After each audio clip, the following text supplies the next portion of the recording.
നമസ്കാരം. ഇന്ത്യക്ക് വമ്പൻ തിരിച്ചടി നൽകി ട്രംപിന്റെ പുതിയ തീരുമാനം. ഇന്ത്യക്ക് സാമ്പത്തിക സഹായം നൽകിയിരുന്നതിനെ ചോദ്യം ചെയ്തിരിക്കുകയാണ് അമേരിക്കൻ പ്രസിഡന്റ് ഡൊണാൾഡ് ട്രംപ്.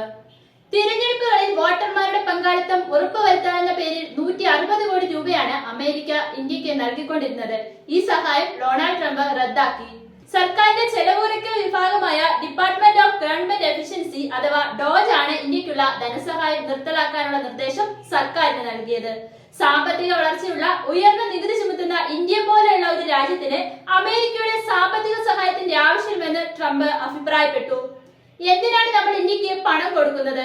അവരുടെ കൈവശം ധാരാളം പണമുണ്ട്. നമ്മളെ സംബന്ധിച്ച് ലോകത്തിൽ ഏറ്റവും കൂടുതൽ നികുതി ചുമത്തുന്ന രാജ്യങ്ങളിൽ ഒന്നാണ് ഇന്ത്യ. ഉയർന്ന നികുതി മൂലം അമേരിക്കയ്ക്ക് ഇന്ത്യൻ വിപണിയിൽ വളരെ ബുദ്ധിമുട്ട് നേരിടുന്നുണ്ട്. ഇന്ത്യയോടും പ്രധാനമന്ത്രി നരേന്ദ്രമോദിയോടും തനിക്ക് ബഹുമാനമുണ്ട്. പക്ഷേ വോട്ടർമാരുടെ പങ്കാളിത്തം ഉറപ്പാക്കാൻ $21 മില്യൺ, അതായത് 160 കോടി രൂപ എന്തിനു കൊടുക്കണം? ട്രംപ് ചോദിച്ചു. ഇന്ത്യക്കുള്ള ധനസഹായം നിർത്തലാക്കാനുള്ള എക്സിക്യൂട്ടീവ് ഉത്തരവിൽ ഒപ്പുവയ്ക്കുന്ന സമയത്താണ് ട്രംപിന്റെ പ്രതികരണം. ഫെബ്രുവരി 16-നാണ് എലോൺ മസ്ക് നേതൃത്വം നൽകുന്ന ഡോജ് ഇന്ത്യക്ക് നൽകുന്ന സാമ്പത്തിക സഹായം നിർത്തലാക്കുമെന്ന് പ്രഖ്യാപിച്ചത്. അമേരിക്കൻ പൗരന്മാരുടെ നികുതി പണം ഇത്തരം കാര്യങ്ങൾക്ക് ചെലവഴിക്കാനുള്ളതല്ല എന്ന് വ്യക്തമാക്കിയാണ് ഇന്ത്യ ഉൾപ്പെടെയുള്ള രാജ്യങ്ങൾക്ക് വിവിധ പേരിൽ നൽകിയിരുന്ന സാമ്പത്തിക സഹായം ഡോജ് നിർത്തലാക്കാൻ തീരുമാനിച്ചത്.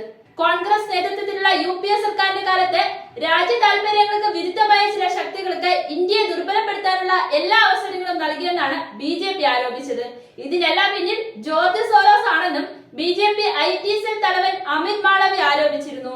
അതേസമയം അമേരിക്കൻ സാമ്പത്തിക സഹായം സംബന്ധിച്ച് വിശദമായ അന്വേഷണം വേണമെന്ന് കോൺഗ്രസ് ആവശ്യപ്പെട്ടു. ഇന്ത്യയിലെ ജനാധിപത്യ പ്രക്രിയയിലോ തിരഞ്ഞെടുപ്പ് പ്രക്രിയയിലോ ഏതെങ്കിലും തരത്തിലുള്ള വിദേശ ഇടപെടൽ അനാവശ്യമാണ്. അക്കാര്യം കോൺഗ്രസ് പാർട്ടിക്ക് വ്യക്തമാണ്.